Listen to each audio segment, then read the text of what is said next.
Noi abbiamo individuato 3 aree. La prima è quella della manifattura che va riposizionata anche in termini di competenze.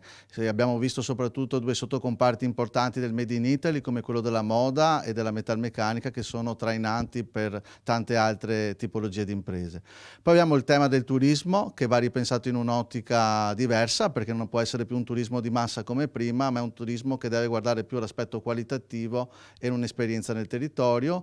Il terzo è tutto il comparto della casa. Sono questi, secondo CNA Veneto, i settori che soprattutto dopo il Covid hanno bisogno di maggiore attenzione.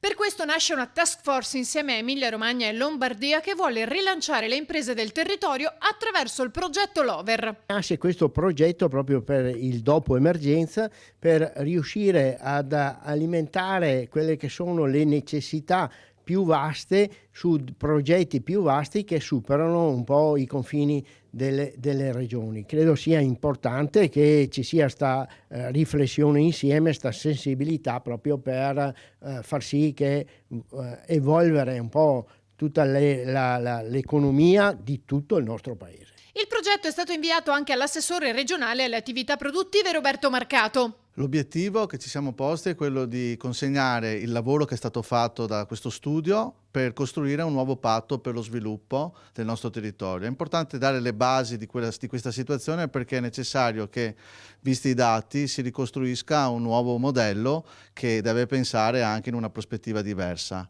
Per fare questo ovviamente verranno coinvolte tutte le categorie economiche e sociali perché è necessario il contributo di tutti. Dai dati dell'Osservatorio Economia e Territorio realizzato dal Centro Studi Sintesi di Mestri, gli effetti del Covid-19 sull'economia dei territori risultano dati interessanti sulla crescita del PIL. A livello di PIL quest'anno torneremo indietro di 2 decenni, cioè il PIL del 2020 in Veneto di fatto sarà uguale a quello del 99.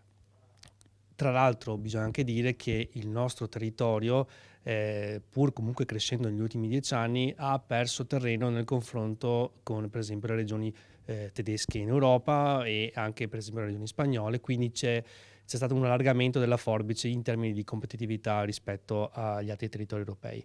Il dato positivo è che ci si attende per il 2021 una ripresa del PIL, anche se molto probabilmente non sarà tale da compensare quanto abbiamo perso quest'anno.